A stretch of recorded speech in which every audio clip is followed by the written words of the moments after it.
Assalamualaikum warahmatullahi wabarakatuh. Pertama-tama, perkenalkan nama saya Melati Putri Ciani dari kelas 10 ADP 3. Adanya saya di sini ingin menjelaskan sedikit tentang persoalan dampak penjajahan Jepang bagi bangsa Indonesia dalam bidang sosial dan budaya.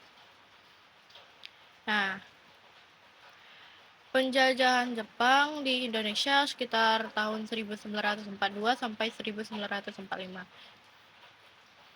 membawa perubahan besar dalam bidang sosial dan budaya.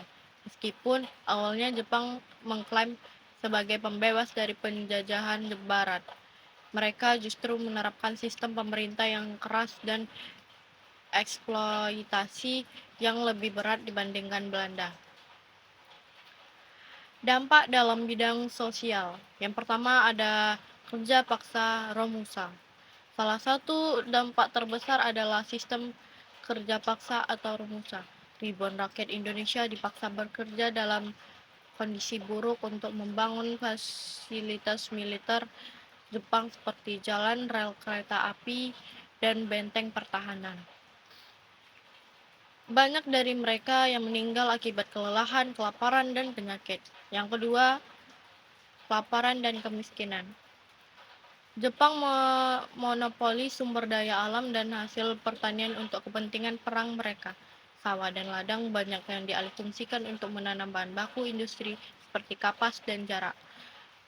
Hal ini menyebabkan produksi pangan menurun drastis, hanya kebutuhan pokok melambung tinggi, dan rakyat mengalami kelaparan. Selanjutnya, dampak yang ketiga ada pembatasan pendidikan. Jepang menutup sekolah-sekolah Belanda dan menggantikan dengan sistem pendidikan yang lebih terbatas.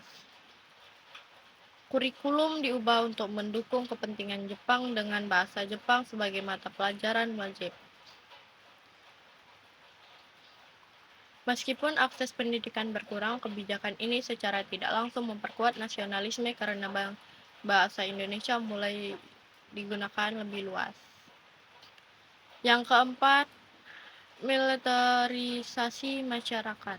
Jepang membentuk organisasi semi semi militer dan militer untuk mendidik dan melatih pemuda Indonesia seperti Seinendan, gunanya untuk organisasi pemuda yang dilatih untuk kedisiplinan dan kesiapan perang. Yang kedua ada Keibodan, pasukan polisi cadangan yang bertugas untuk menjaga keamanan dalam negeri.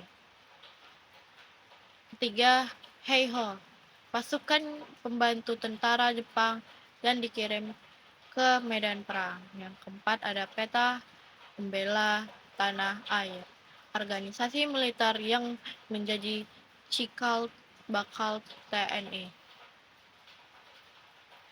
Melalui organisasi ini, banyak pemuda Indonesia mendapatkan pengalaman militer yang berguna dalam perjuangan kemerdekaan. Dampak yang kelima, propaganda Jepang. Jepang menggunakan media untuk menyebarkan propaganda dan mengontrol informasi. Mereka melarang pengaruh barat dan menyebarkan ideologi Asia Timur Raya yang menggambarkan Jepang sebagai saudara tua yang akan membebaskan Asia dari penjajahan barat. Namun kenyataannya rakyat Indonesia tetap mengalami penderitaan dan eksploitasi. Dan selanjutnya di sini kita akan membahas dampak dalam bidang budayanya. Yang pertama ada penghapusan budaya barat. Jepang berusaha menghapus pengaruh budaya barat di Indonesia. Penggunaan bahasa Belanda dilarang dan masyarakat diwajibkan menggunakan bahasa Indonesia atau bahasa Jepang. Lagu kebangsaan Jepang yaitu Kimi Gayo diajarkan di sekolah dan masyarakat dipaksa untuk melakukan seikirei atau disebut dengan penghormatan kepada Kaisar Jepang. Yang kedua ada pengenalan budaya Jepang. Selain bahasa dan lagu kebangsaan, Jepang juga memperkenalkan berbagai tradisi mereka, seperti kalender Jepang dan cara berpakaian ala militer. Mereka juga menanamkan budaya kerja keras dan disiplin yang diterapkan di berbagai sektor kehidupan. Dampak yang ketiganya, kontrol terhadap seni dan sastra. Dunia seni dan sastra dikendalikan oleh Jepang agar sesuai dengan kepentingan mereka.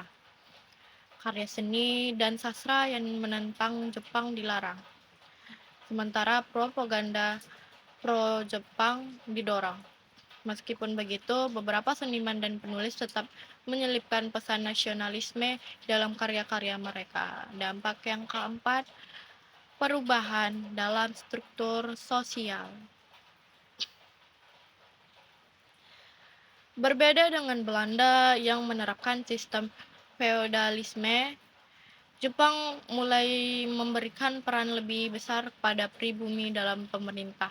Hal ini mengurangi dominasi kaum elit pribumi dan mempercepatkan munculnya tokoh-tokoh nasionalis yang kelak memimpin perjuangan kemerdekaan. Dampak yang kelima, meningkatkan semangat nasionalisme. Meskipun Jepang menekankan rakyat, kebijakan mereka justru memperkuat semangat nasionalisme. Penggunaan bahasa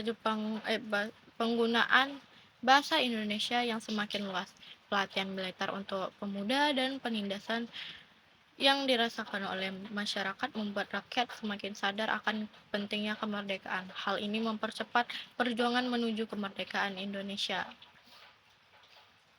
Nah, kesimpulannya nih, penjajahan Jepang hanya berlangsung selama 3,5 tahun, tapi dampaknya sangat besar bagi Indonesia. Dalam bidang sosial, rakyat mengalami penderitaan akibat kerja paksa, kelaparan, dan eksploitasi sumber daya.